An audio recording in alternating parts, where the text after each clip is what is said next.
Hey, all right. Well, I'm going to go ahead and get started for us today. Hello, everyone out there. My name is Kelsey Dillo. I'm the gallery manager here at Arrowmont School of Arts and Crafts. Welcome to our second discussion in our Instructor Roundtable series. So our goal here is to highlight the talented artists that were scheduled to teach this year at Arrowmont, to discuss ideas in contemporary craft, and to strengthen connections within our community. Check out the 2020 Instructor exhibition on our website for more info on Arrowmont's instructors and their work. I want to remind our guests that while they'll be muted during our chat today, we encourage you to post questions throughout the discussion in the Q&A tab at the bottom of your screen. We'll do our best to get to as many of these questions towards the end of our conversation today. More information about our panelists will be shared in the chat bar, and today's discussion will be posted on our website and YouTube channel later in the week. So, today we're chatting with three artists today, whose work relates to the theme of storytelling. Our panel today includes Ian Brownlee, painter and muralist based in Asheville, North Carolina, Abigail Hoyce, metalsmith, educator, and author based in Georgia, and Paul Andrew Wandless, artist, author, and educator based in Chicago. Matt Runkle was going to join us today, but unfortunately had to cancel for a family emergency, so we'll be thinking of him during our chat today. I want to thank each of you for taking the time to be here and talking with us. Our panelists are going to introduce themselves, and we will get into some thoughts on storytelling and craft. Ian, would you like to start us out with an introduction, the workshop you were scheduled to teach here at Arrowmont, and your work as it relates to storytelling? Sounds good, Kelsey. Yeah, thank you. So a couple years ago, I taught a class at Arrowmont on narrative drawing. And then this summer, I was supposed to teach oil painting. It's going to be an intro to oil and also a good bit about narrative. I am originally from Augusta, Georgia. And yeah, I went to college at Atlanta College of Art, which was a good school. And then I spent one semester at California College of Arts and Crafts. And I really found it to be so helpful to be able to get another perspective on art and instruction and go to another city. And then after I finished, some of my friends went straight from college on to grad school in New York or other cities. And I might have done that, but a couple years into college, I went and spent a summer in Glacier National Park, Montana. And that really changed my trajectory for where I was going and things I wanted to do. After that, I just wanted to get out in the woods and the mountains and spend as much time in the wild as I could.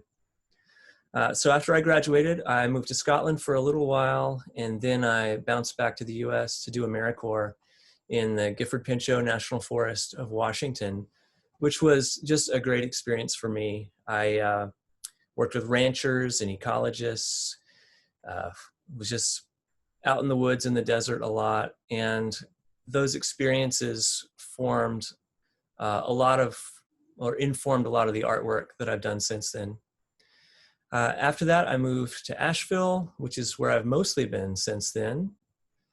And for me, making art and going out into the wild and studying ecology are all part of the same process.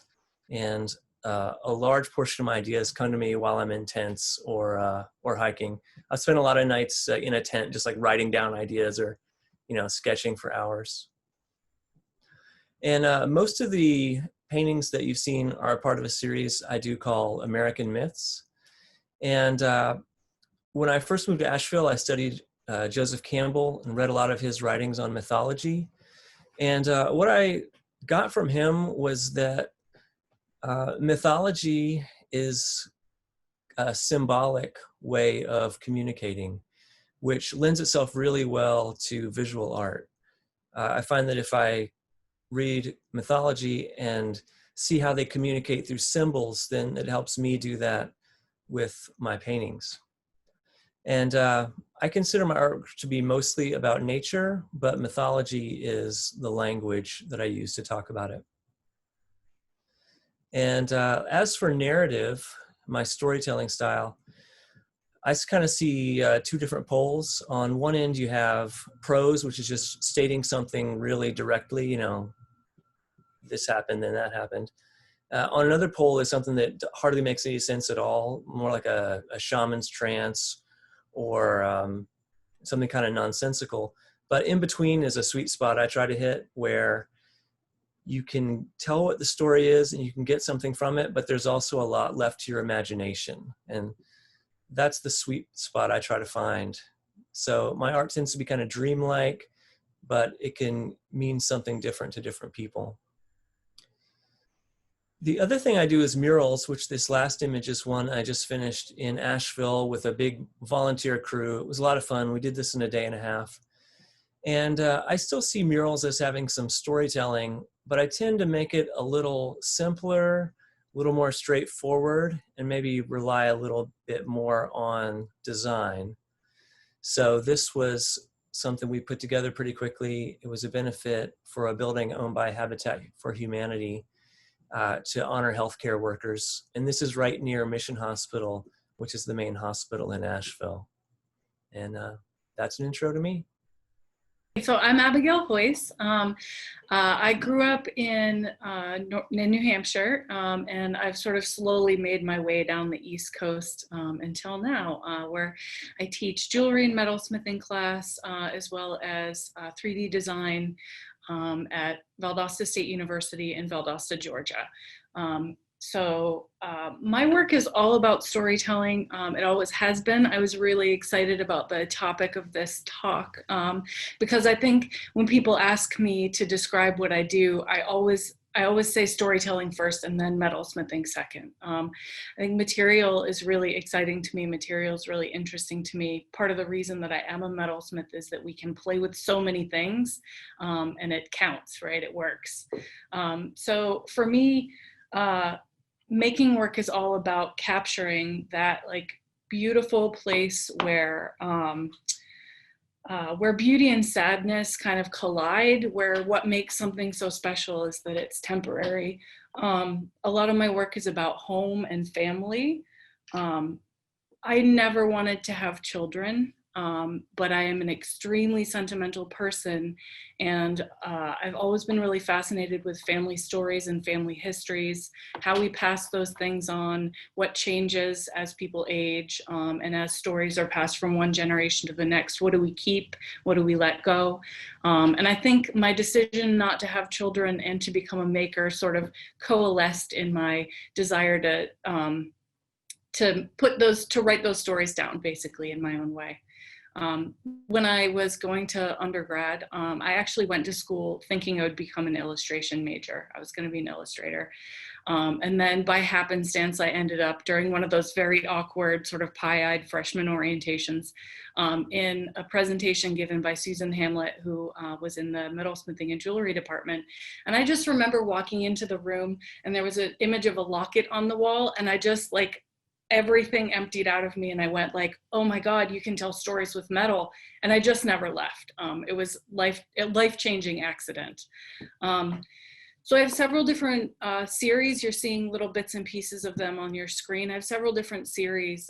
They all do have those, that sense of yearning in common. One of them, the one that's up right now, is from a collection of family stories that I was just sort of discussing. And the one that I've been working on most recently revolves around the ideas of memory and dementia. I have a lot of family members, unfortunately, who've lost their memory or are in the process of losing their memory to dementia. And it's been really interesting and sad, the things I like, watching them sort of lose themselves, like re-remembering things, watching how those stories change for them. Who are we if we have to figure out who we are again every day just when we look in the mirror, you know? So a lot of that stuff is about disappearing. I love the podcast Radio Lab, and there was one episode in which Robert Krulwich discussed watching his father die of Alzheimer's, and he referred to it as a slow active disappearing, and that's always stuck with me, and that's the one thing that I try to capture, I think, the most during this body of work.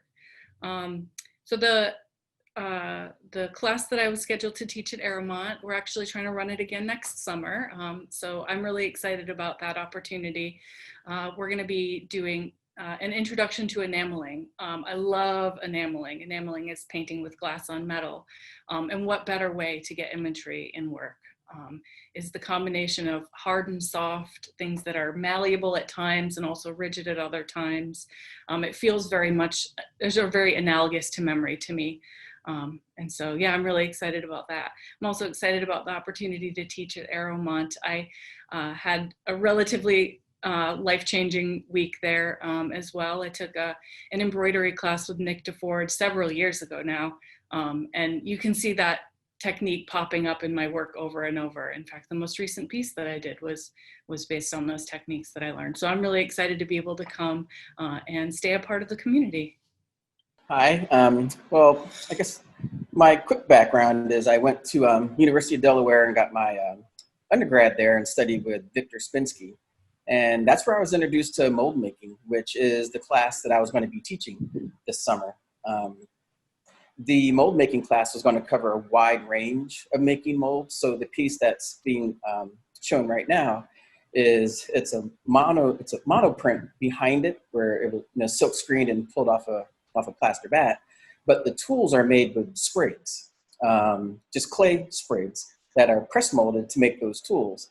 So, but I was going to teach plaster mold making, latex rubber. We're going to maybe do a little bit of pewter. We're also going to cast paper, make rubber, silicone rubber molds. So a quick introduction to all the different types of mold making materials you have and the different types of materials that you can cast with, and then take advantage of those to incorporate it into whatever kind of work that you make as a sculptor. So, so at University of Delaware, Victor Spinsky was a master mold maker, and he started the Trompe l'oeil movement in ceramics with slip casting. So I learned how to make molds there, along with, of course, many other things. And then I went on to Minnesota State University in Mankato, studied with Jim Tanner and Roy Strasberg. And then I got my MFA at Arizona State University.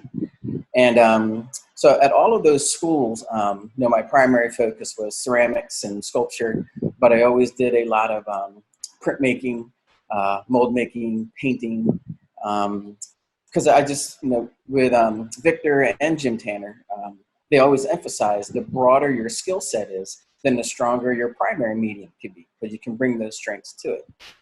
So the kind of work that I do, it kind of feeds off of all my educational experiences.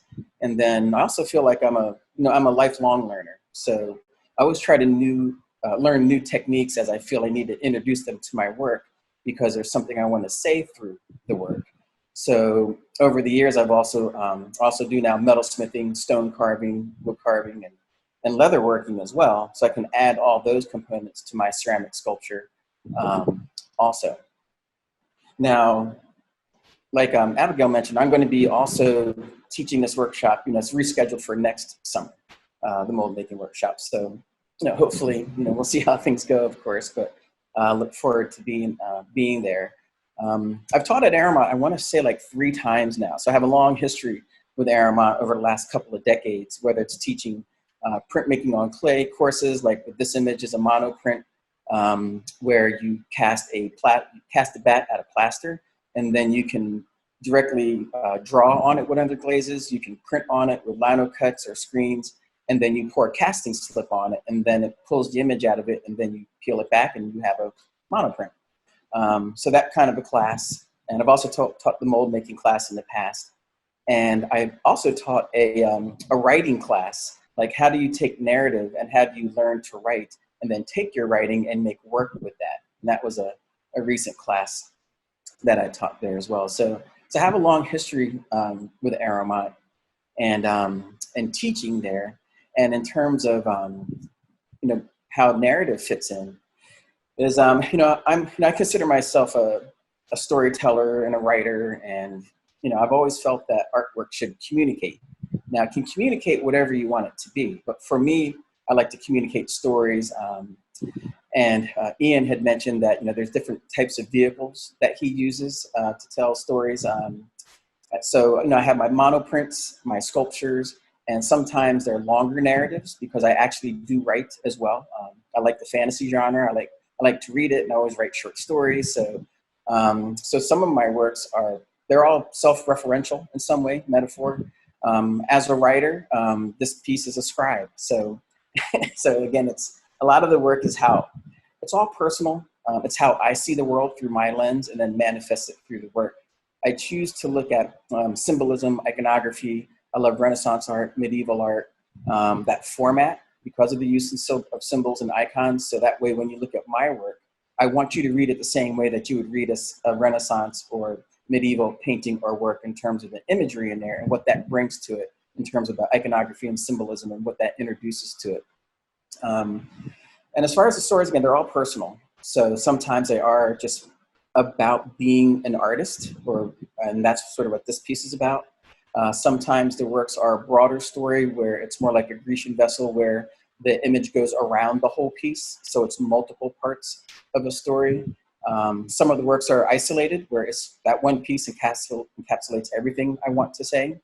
And sometimes I have works that are in a long series where if you look at the work together, you see how one informs the other because they're the same characters that are part of this novel that I'm writing. That's also a longer arc.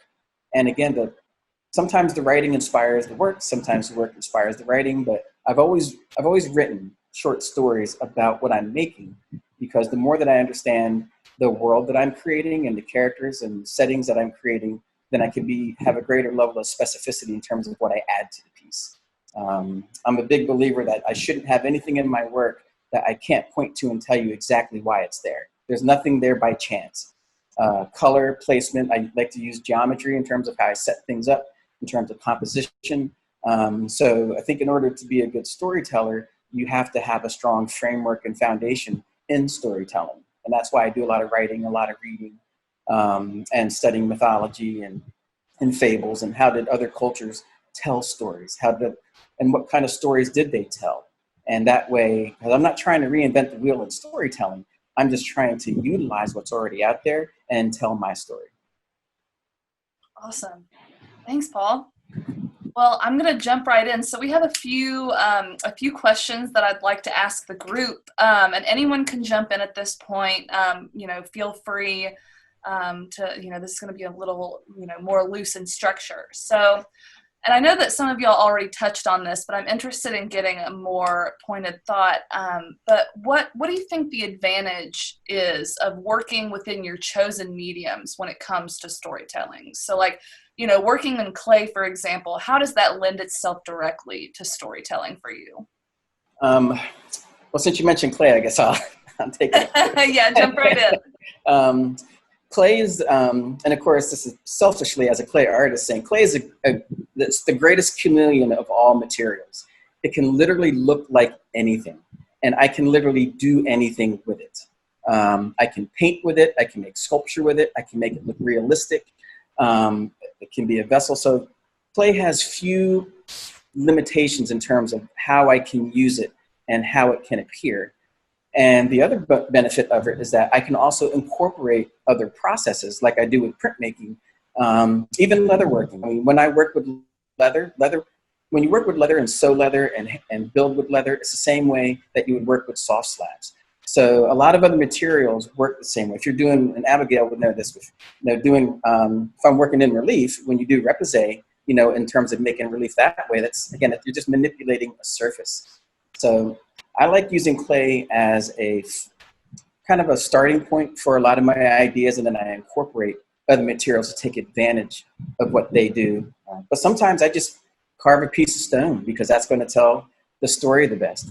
So even though I'm primarily a clay artist, I don't limit myself to that medium depending on what the idea is. Some ideas, like I'll carve it in a lino cut for one of my clay prints, but then I also run an edition of it just on paper. Because it looks different. For me, it's more about what is the material adding to the piece in a celebratory fashion. And the way that ink sits on paper is very different than how underglaze sits on clay. So you can't replicate that. So sometimes my solutions are not clay solutions for the works. Yeah, if you don't mind my jumping in, I really respond to a lot of the points that you just brought up. And I think the thing that makes the most sense to me about metalsmithing is that same thing you're talking about, how open the fields of contemporary craft are. Material is just like, material's the thing. And we're all just so excited about textile and about clay and about wood. And for those of us who are storytellers first, I think for myself, when I go to tell one of those stories, to write down somebody's narrative, you know, I think about context. Okay, so for this person in this time in this place, what makes the most sense? Maybe it's embroidery, maybe it's wood, maybe it's found objects, and that all of those things are really celebrated within contemporary craft in a way that I find really beautiful and exciting. I think community too is one of my favorite things about this field that we're in, because I'll know that I need to screen print something, but I won't know how to screen print. But I'm surrounded by people who know that and want to share it, and it's their greatest joy to share what they love. And I feel that way about metalsmithing. So I think community is another really important aspect of it, and also collaboration with the material. Metal and enamel are not materials that you can simply tell them what to do and it will work. It will never, if you try to impose your will upon these materials, it'll never do what you want. So you have to be patient with it. You have to be kind with it. It's a constant collaboration. Am I pushing too hard? It'll push back. It won't go. You have to sort of like speak to it kindly. And so I feel like it's a collaboration the whole time, like really listening to your materials, what's happening with them, and then figuring out how you can respond in kind in order to make that story. So I feel like I'm just enough out of control that it helps me have like a framework for building those narratives. Yeah, and then I think also, Paul, you talked about nothing being there by chance. I wrote that down because I think that makes a lot of sense. I know a lot of people don't like metalsmithing because you kind of can't wing it. Once you do step 4, you can't redo step 3. You're starting over. You just can't. Order of operations is really important. So for me, that's actually super freeing because all of my designs happen in my sketchbook. I can write my stories and then I can kind of distill them down and figure out, okay, what materials do I need to use? What color does it need to be? What arrangement does it need to be? Sketch all those details out. And it's not until I have complete schematics for a piece that I actually start building it. The building part is wonderful and it's so much fun, but it's not the creative part. That's problem solving for sure, but that's not the part that I'm most excited about. Interesting. Ian, do you have thoughts on that?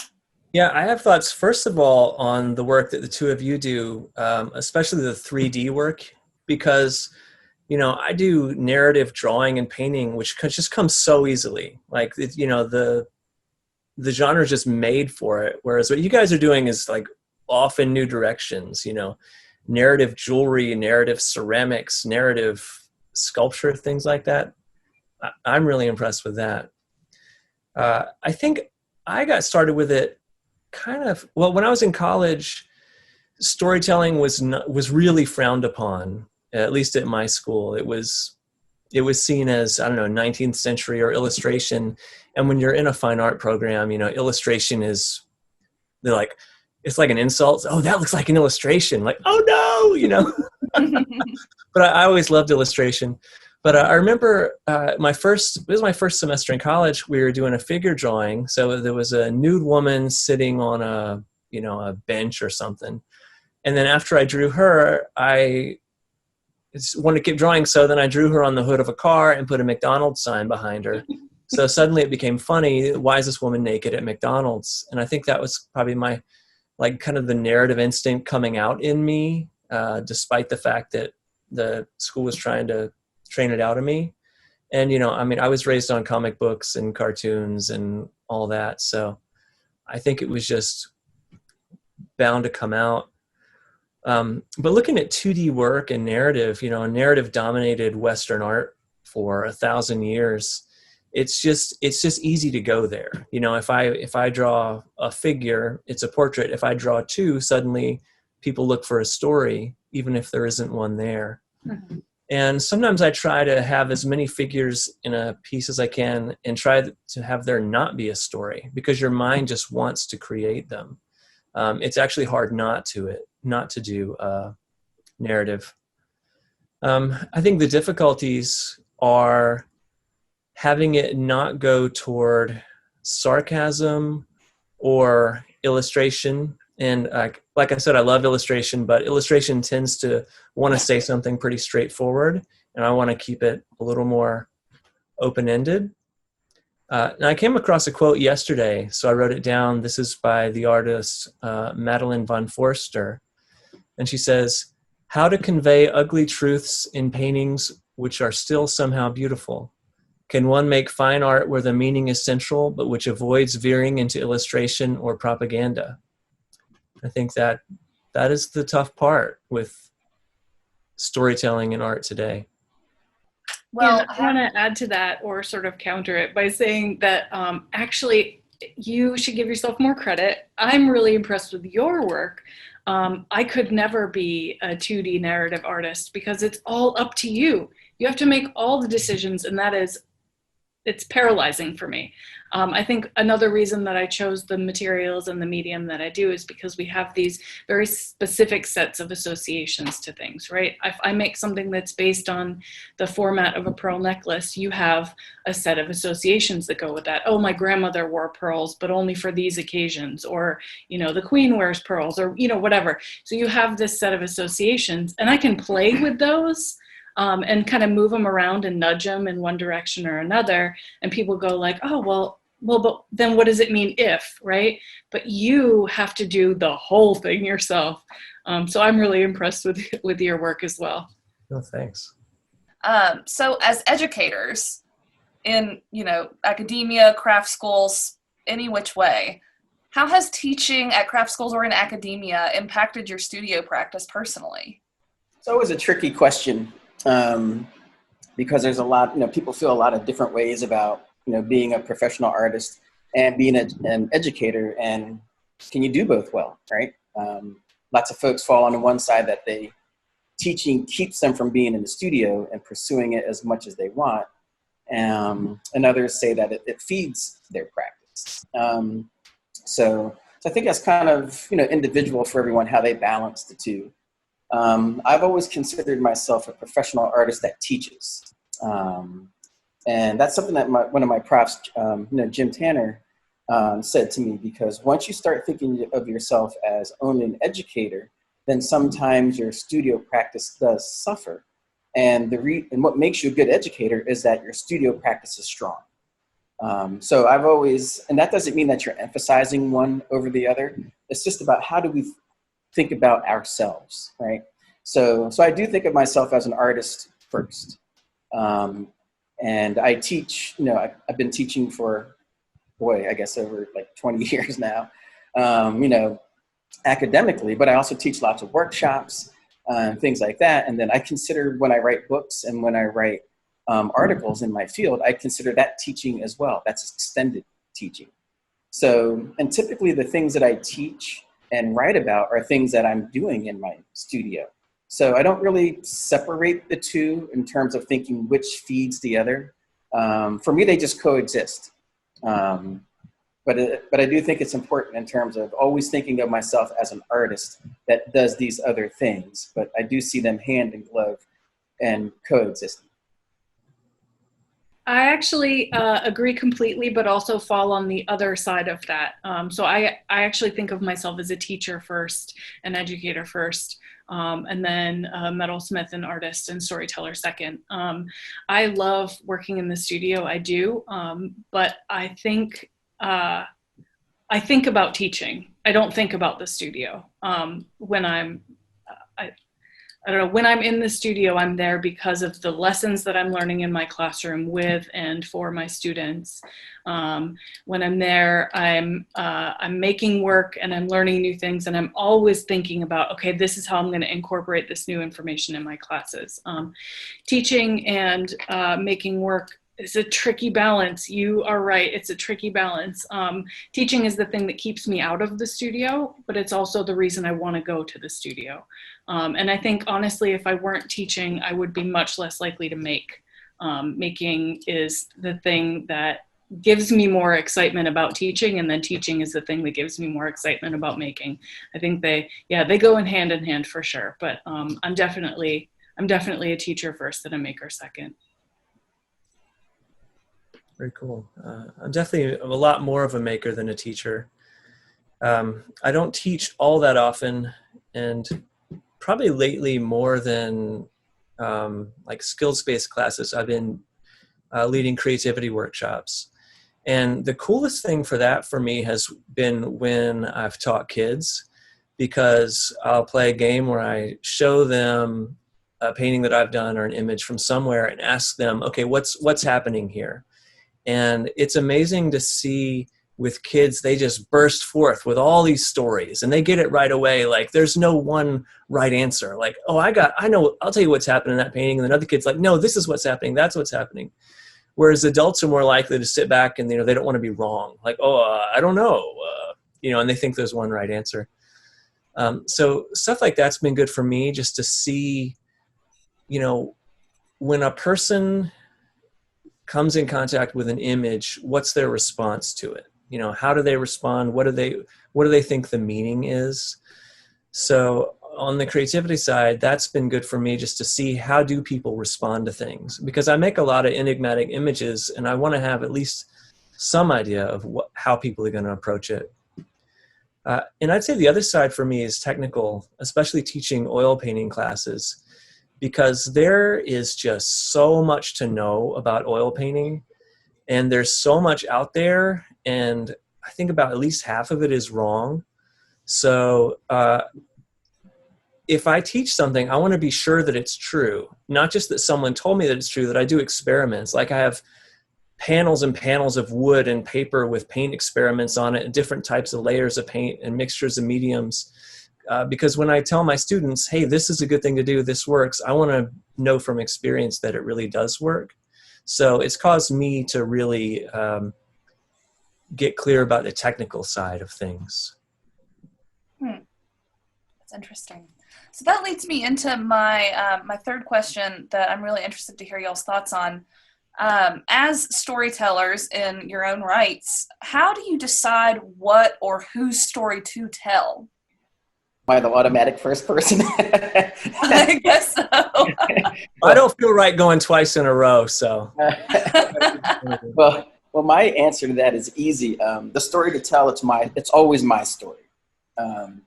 Again, it's when I was an undergrad, I went to a lecture by Jim Leedy, well-known ceramic artist in our field, and he started out his talk by saying, I'm going to show some images that I've made, and then in the middle, I'm going to show some more things that I did, and at the end, I'm going to talk about all the work that I've made, because this is about me, because that's what I want to know the most about.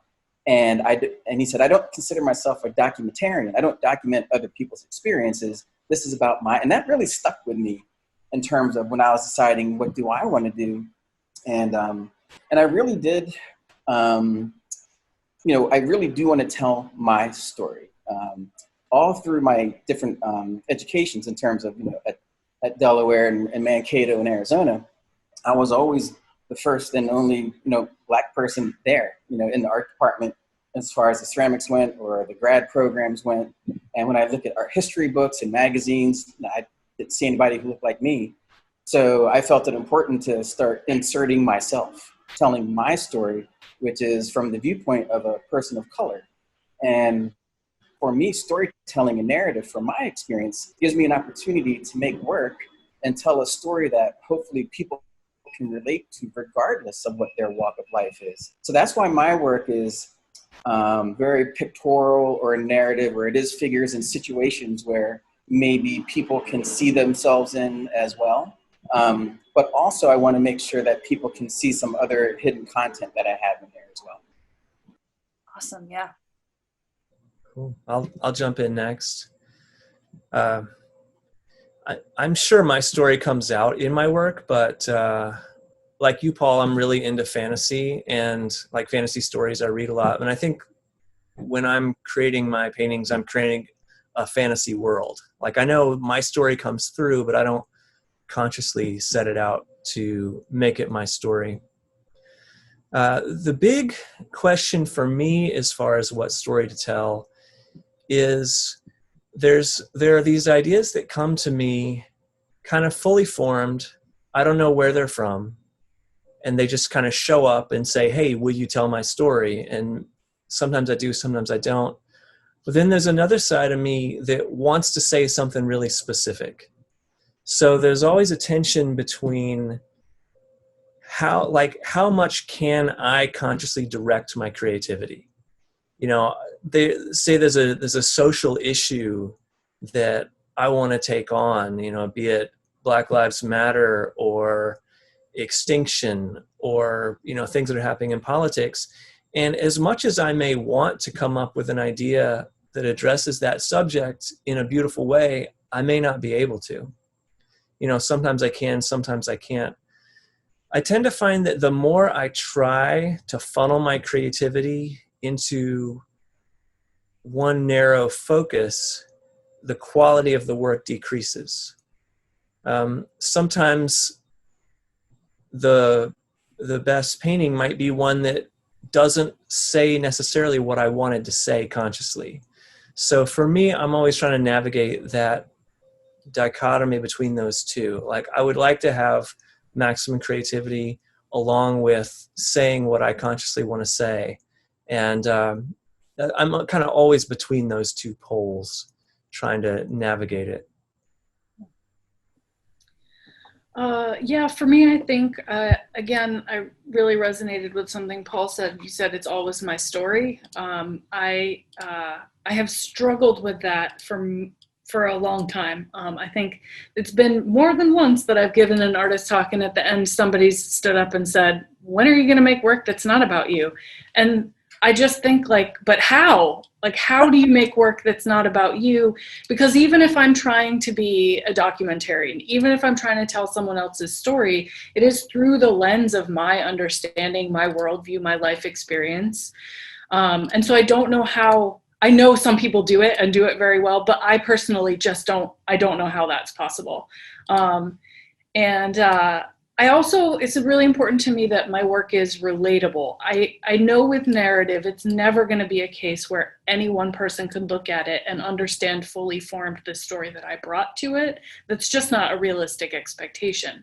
But I do not want to make work that's inaccessible. I don't want to make work that you need some like secret decoder ring for that you get on your graduation with your MFA. You know, I want anybody to be able to walk up to that and say, like, bare minimum, wow, this makes me feel some kind of way that reminds me of home, or this makes me a little bit sad, and it reminds me of this person that I loved who's now lost to me, or something like that.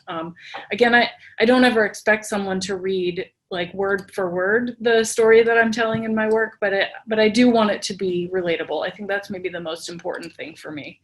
And I think too, like, finding that special kind of heartache. When, you know, I hear stories and I learn things about the world and about people, and there's that one story that just gets like stuck in here, and it like hurts because it's beautiful, and it's, I don't know, there's a feeling that I get about a story when I want to tell it. But I think most of the stories that I am really drawn to are about caring for and being cared for. They're about home, they're about family, they're about finding a place in the world, making connections with people, and also with the cultures and the spaces that we inhabit. Awesome. Well, at this point, I'm going to, go ahead, Paul. I think there's a distinction to me between narrative art and storytelling, where narrative art is very broad, and because a narrative can be anything, personal, documentarian, it can be, but storytelling, I feel, is much more personal. Mm-hmm. So as describing myself as a storyteller, that means I have something I want to say, and that typically is some kind of form of personal expression. Now that doesn't mean that there aren't universal visual cues for people to latch onto. You know, first and foremost, you want your piece to be approachable, like Abigail mentioned. When, you know, everyone does this when they're in a gallery or a museum, and you're walking, and then there's a piece that makes you stop and look at it, right? I want to be that piece that someone stops and looks at instead of keeping walking. So there has to be that aesthetic quality that's based off of craftsmanship, composition, foundational skills, use of color. There has to be that just grabs your immediate attention. And then as storytellers, we're going to then have different layers of information that can engage people in different manners depending on their own experiences. They don't need to know exactly what my story was to create that piece, but hopefully they can see there's going to be enough things there for them to see that they can maybe approach it in some form or fashion. So I always look at, because that's something I talk about with some friends about, narrative art versus storytelling.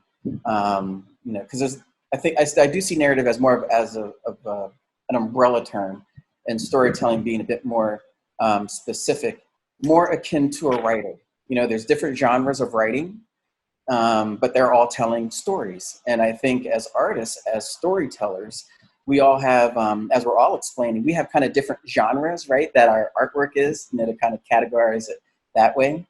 And I think that's what makes it interesting, versus the broader term of narrative where there's so much going on and so many things can fit under that. For me personally, I do feel like storytelling is more of a personal expression by the individual through their work. I'm going to turn our attention now to some questions that we've gotten from folks watching at home. So the first question that I have is from Nick. Hi, Nick. As art educators, what advice or techniques do you have for artists or students exploring storytelling in their own practice? Do you have any favorite projects that you assign or personal studio exercises that you do to explore storytelling and its concepts? Yeah, I'll take that one first. I would say a couple things I've already said. One would be from reading, and especially from myth. I think this is getting a good symbolic understanding is good. And the other is play. For me, narrative is play. So one exercise I do with my students is collages. So we'll cut out all these figures from magazines and drawings or whatever and say, okay, what happens if you put these two together? What's the story? What if you move them apart an inch? What if you have them facing the other way? And you'll see that every little change, you put a dog in there, you turn someone upside down, it completely changes the story. Or you have the same people facing each other, put them in a different background, and just slight little changes like that make big changes to the understanding of it. So that's the big one I'd say, is just play, have fun, follow your fun, follow your excitement, and you'll get somewhere. Like basically, if you're having fun doing it, there's a better chance people are going to have fun when they see it. So follow your fun.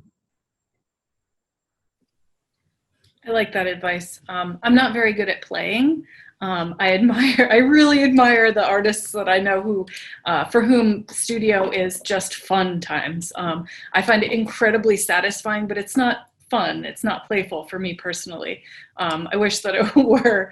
But for me, that advice about play, I think, happens in my sketchbook and in my taking notes and writing. And when I do hear a story that I want to tell, I find myself a peaceful space so that I can turn off everything else but that story, and I try to boil it down, and I make a lot of really ugly mind maps and just like word associations in my sketchbook.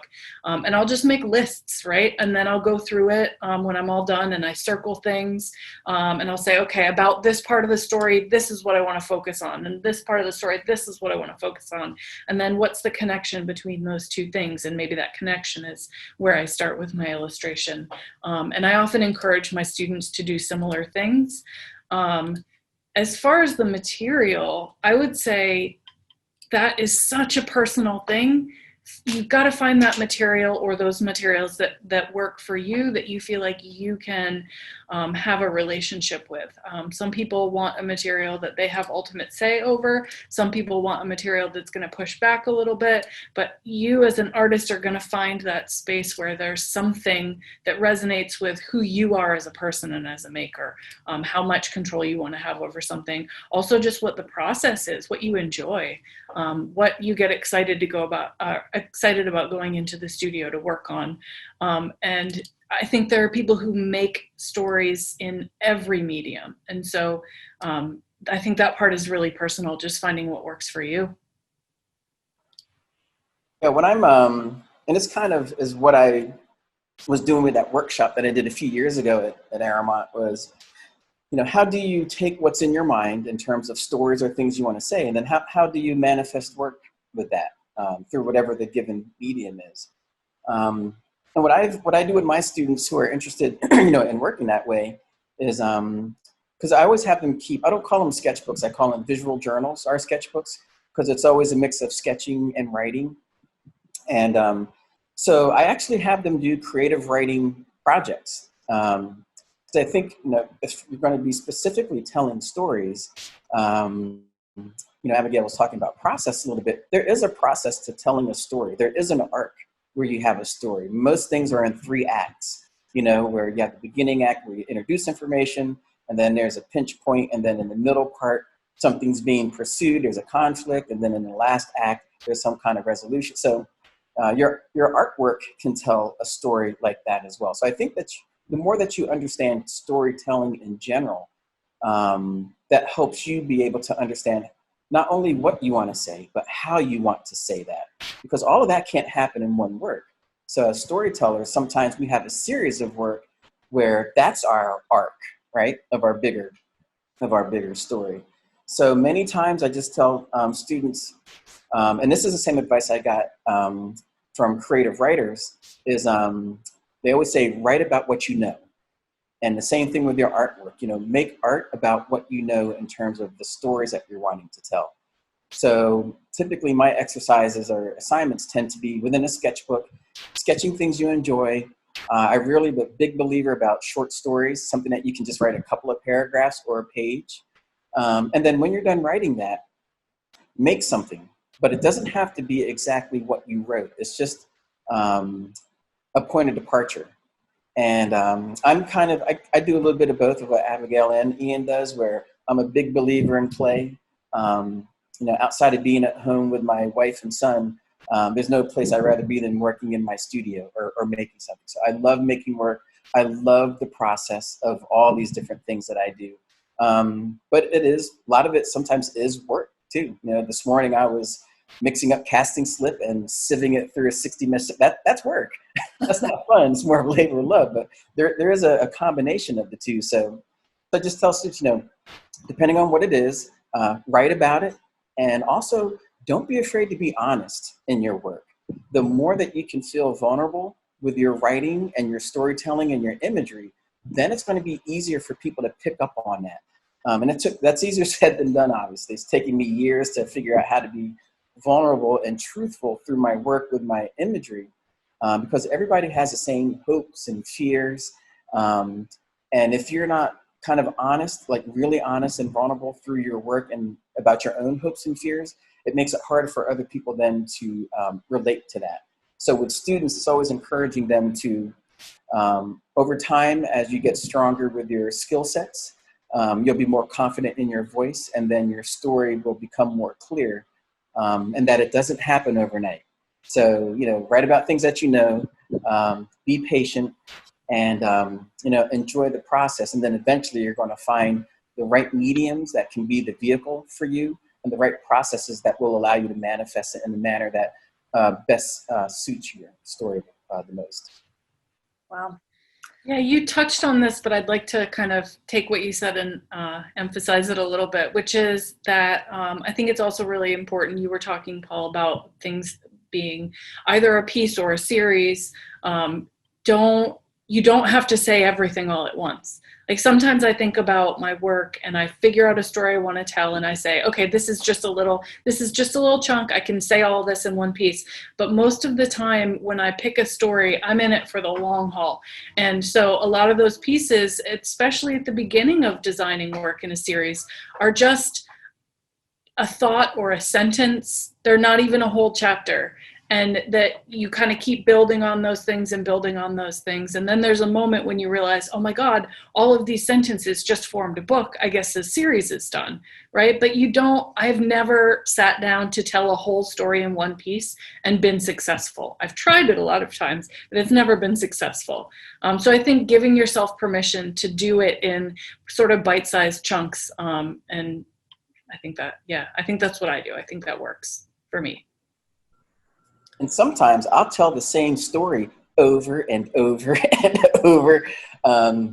There's variations to it, but sometimes I'll have a story or something that I'm saying that I'll make as a clay sculpture. And then sometimes I'll say that same thing as a stone carving. And then sometimes that very same thing as a clay monoprint, because each material, I think of each material as a different language. So I can say the same thing using a different language, via a different material.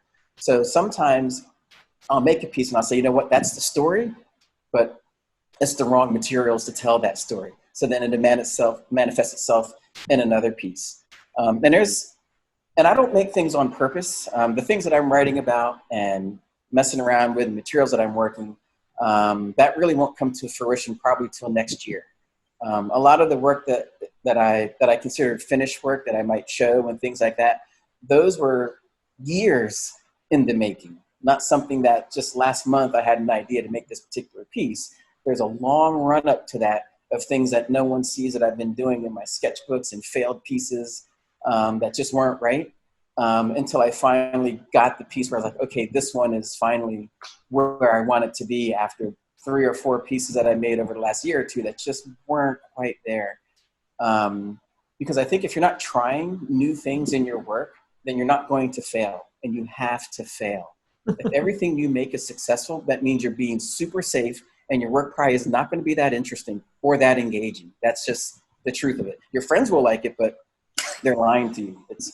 If you want to make truly engaging work, like some of my favorite pieces, half the people that see it like it and the other half don't. That's good work to me, because if everybody likes what I'm doing, I think I must be playing it too safe. That means it's not as engaging as I want it to be.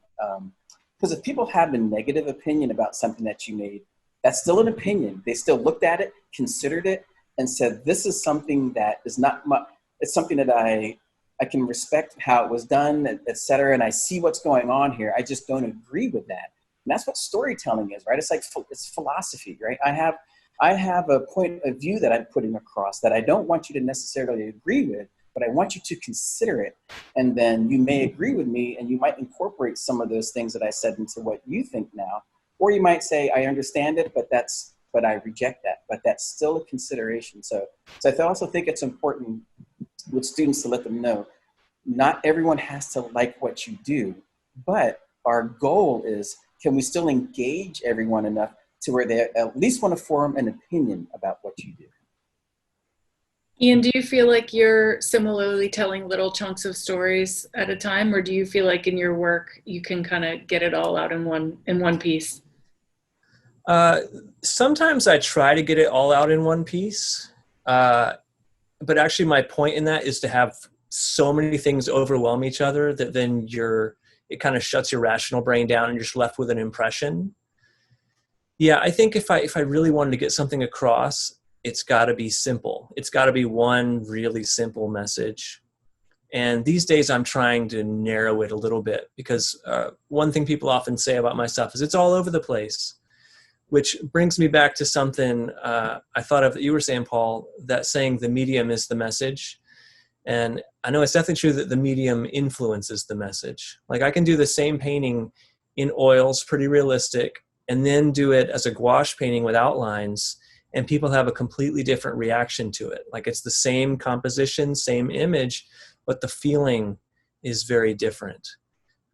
That's one thing I've noticed in trying to simplify. The other thing I thought of that I want to come back to is, whoever said it's 90% perspiration, 10% inspiration, I agree with that. Like, the play is in that 10% where you're coming up with ideas, but then to get something to come across in a way that people will respond to and react to takes so much work. Because you can have the best idea, the best story ever, but if what you created just isn't well crafted, no one's going to care about it. Like you really have to hone your craft and just keep at it and keep at it and keep at it. And I think people will get farther if they enjoy that process, the process of trying and failing and trying again, trying to improve upon it. I think if you just have to get it right the first time and are gonna, get really discouraged when it doesn't go well, you're probably not going to get there. You just got to keep at it, keep at it, keep at it. That's my take anyway. You too. Yeah, there's a lot of failure and success. Absolutely. Absolutely. I So have, I was looking in the chat and I saw someone typed in a question about how do you balance your expression in your work with what actually sells. And, you know, I never make anything with the intention of selling it. So it doesn't come into, for me, it doesn't come into play. There are artists who do make work with the intention of selling it. And you make very different decisions that way. So I think that's a career choice. If you're making artwork that you want to sell on a regular basis and you want it to be what might be considered marketable, then there's going to be different choices that you make for that work. So it can be, sellable to a wide range of people. For me, my goal for my work is not to sell, but to show. So for me, I'm trying to make work anyway that I'm hoping people will want to exhibit or see or share. And if people buy those pieces along the way, I think that's great. But that selling work never comes into any of the decisions I make at all, because like I said, that would influence my selection of color, my selection of subject matter. It would impact so many of my decisions that it wouldn't be my personal expression anymore, because I'd be trying to get it down to something that I'd be trying to take some of the things off that I thought people may not like, perhaps. So that's my take on it. But for those who do make work that they want to sell, I think those decisions are a bit more design oriented in terms of things that aesthetically are pleasing from a design standard, along with the imagery that you put in there. Because the kind of work I do, I could make it more marketable in terms of that. But for me, it's just a personal choice, and it doesn't come into, it doesn't factor into my decision making. I would jump in and say yeah, me too. I think the only reason that I can make the work that I make is that this is not my primary source of income.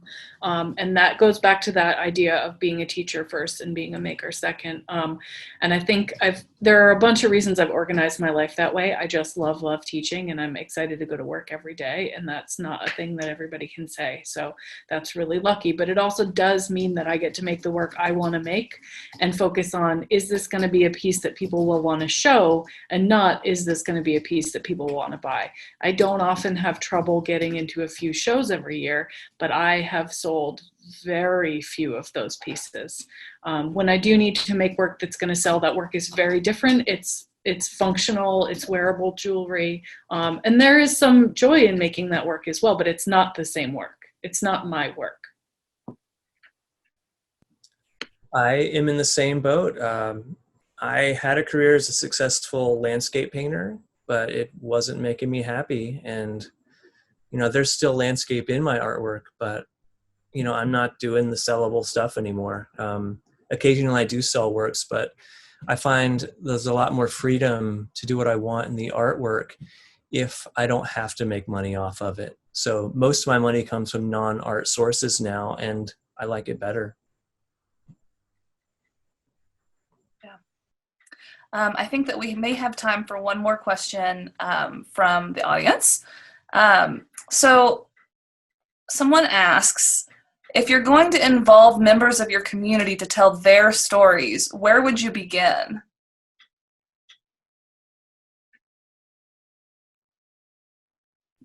I would say talk to them. Meet those people, learn their stories, and then, get consent and say, I'm trying to make this work. This is my aim for it. Do you want to be a part of this project?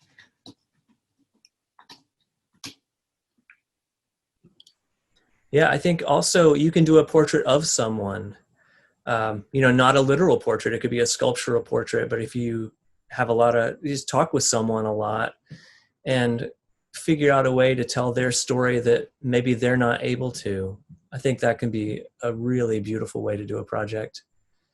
Also, that's a good fit for murals. Murals are often done with a lot of community input. And part of what I do is help people make collaborative murals. there's a lot of room for that there as well. And I think the idea, Ian, of having those people involved in the actual making process, I know that coordinating an effort like that is not something that everyone has the time or the means to do, but if it's possible involving those people, watching people make their own stories come to life is so beautiful and so empowering that I think that's a great point. Yeah. Yeah. Yeah, I really don't have anything to add to that because I don't make that kind of work. Again, very selfishly, I don't do that type of collaborative, community-oriented work. And not everybody does. I think the way that I include the community in my work is just more so as a broader community. We all have different backgrounds, and myself as a person of color, I think I try to work through that broader community and how I create my work. That's why all of my figures that you see in my work are brown, right? They have dark skin, they have features like I have. So I think of community in a broader way to incorporate, and it's through my conversations with people that I meet, and just bringing all of that in that kind of makes its way into my work in one form or fashion. But what Ian and Abigail said, there's certainly a lot of opportunities to engage and work within your communities if that's the kind of work that you do. And most cities and areas have mural projects, and those are great projects to be involved with, where everybody who's involved with that has a part and their voice incorporated. Yeah. Does anyone have any final thoughts before we wrap up? There are a lot of other questions that came through, but unfortunately we won't get to them on the live recording today. All right. Well, I would say with storytelling is I don't want people to have the impression that I've always done this, because I haven't. I didn't have my own true voice until I was out of school. Everything I did when I was at University of Delaware, I did something. When I went to Mankato, my work changed a little bit again. When I went to Arizona State, my work changed again a little bit.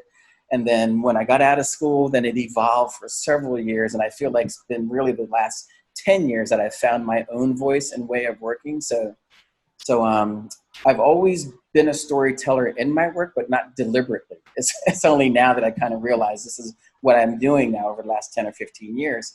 So I think for folks who are interested in telling their own story, it's enjoyable, but I think that what the three of us have done is giving everyone our versions of how we have come to it and how we do it, because there's no template for it. And I think if everyone stays true to what they want to say and how they want to say it, you will be successful. Absolutely. Yeah. Right. There are a lot of really interesting parallels between how all three of us work. And there are a lot of really interesting places where our practices and our lives kind of diverge as well. And finding your own path. I think that's really good advice. And then reaching out to people whose work you admire. I've been really surprised in my own life. I've reached out to artists that I didn't think would ever respond to me. And they always do. So just don't be afraid to reach out to people if you think, man, this person's doing something really amazing and I'd love to know how they got there. Yeah, and on that note, because we got so many really incredible questions today, fear not if we did not get to your question today. We're going to forward your questions to everyone on the panel today, and they'll do their best to answer some of your questions. So, again, like Abigail said, always be reaching out to artists whose work and whose processes that you admire, because they'll almost always respond back to you. So on that note, I want to thank Abigail, Paul, and Ian so much for being here today. This has been our second Instructor Roundtable discussion. Later this week, the recording of this discussion will go onto our YouTube channel and our website. So, if folks didn't catch all of it, you'll be able to see it, the full recording there. And keep an eye on our social media for information on our next Instructor Roundtable series in September, which will be on sustainability and craft. So we hope that you'll join us again. And on behalf of everyone at Arrowmont here, be safe and stay creative. Thank you guys so much for being here. Thanks for having me. Thanks to Arrowmont. Yeah, thanks. This has been really fun. It has.